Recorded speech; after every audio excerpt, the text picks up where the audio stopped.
यदि आपकी कुंडली में सूर्य कमजोर हो तो कौन से 3 काम जरूर करना चाहिए। सबसे पहली बात तो ये कि कैसे जानेंगे कि कुंडली में सूर्य कमजोर है कि सूर्य मजबूत है, सूर्य उच्च का है कि नीच का है। नमस्कार, एस्ट्रो तक में आप सबका बहुत बहुत स्वागत है। मैं हूं प्रवीण मिश्र। यदि कुंडली में सूर्य कमजोर हो तो आप कैसे जानेंगे कि कमजोर है भी कि नहीं। देखिए, ज्योतिष के अनुसार जब सूर्य तुला राशि में होते हैं तो नीच के माने जाते हैं, कमजोर माने जाते हैं। ज्योतिष की भाषा में कहा जाता है कि तुला राशि में सूर्य नीच के होते हैं और मेष राशि में सूर्य उच्च के होते हैं। तो यदि आपकी कुंडली में सूर्य 7 नंबर में बैठे हुए हैं, जहां 7 नंबर लिखा हो, तो समझ लीजिए तुला राशि में बैठे, वो नीच की राशि है, सूर्य की नीच राशि है। और अगर सूर्य 1 नंबर में बैठे हों, वो मेष राशि है, वहाँ सूर्य उच्च के माने जाते हैं। तो जिनकी कुंडली में सूर्य उच्च के हैं उनको तो बिल्कुल टेंशन लेने की आवश्यकता नहीं है।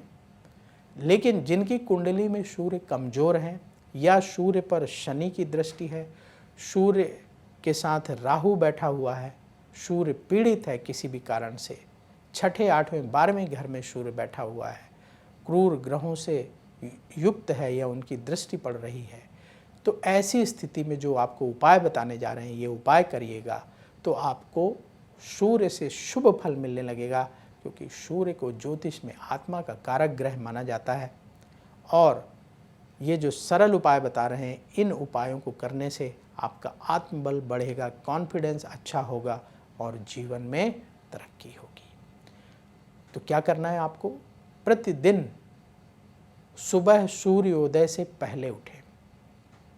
आपके इलाके में जो सनराइज का टाइम होता है वो पता कर लीजिए, गूगल में मिल जाएगा। और सूर्योदय से पहले उठ जाएं, स्नान कर लें और जब सूर्यदेव निकलने लगे तो भगवान सूर्य को अर्घ्य दें, यानी जल अर्पित करें। कुछ नहीं मिलाना जल में, सादा जल अर्पित करें। अगर आपके घर में गंगा जल है तो थोड़ा सा गंगा जल आप मिला सकते हैं और कुछ नहीं मिलाना। इसके बाद ओम घृण सूर्याय नमः इस मंत्र का 108 बार जाप करें। अगर सूर्य की किरणों के समक्ष, जहाँ से सूर्य निकल रहा है, जहाँ खड़े होकर आप जल दे रहे हैं, वहीं पे कर लें सुबह सुबह, तो अति उत्तम है। सुबह सुबह करेंगे तो आपको ज़्यादा धूप भी नहीं लगेगी, परेशानी भी नहीं होगी। और अगर संभव नहीं तो आप अपने घर के मंदिर में बैठ करके ओम घृण सूर्याय नमः इस मंत्र का 108 बार जाप कर लें। और रविवार के दिन व्रत रखें। किसी एक जरूरतमंद व्यक्ति को रविवार के दिन 1 किलो गुड़ का दान करें। ये उपाय आप नियमित रूप से करना शुरू करिएगा।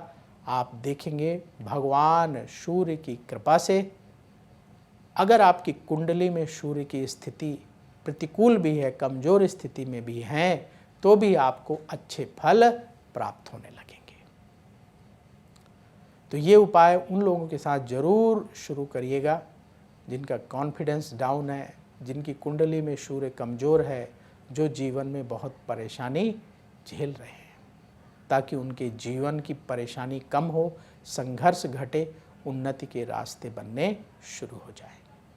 और एस्ट्रो तक अगर आपने अभी तक नहीं सब्सक्राइब किया है तो ज़रूर कर लीजिएगा, ताकि जो अच्छे उपाय एस्ट्रो तक पर आते हैं उनका उपयोग करके आप अपने जीवन को और अच्छा बना सकें। तो मुझे दीजिए अनुमति। बोलिए भगवान सूर्य की जय।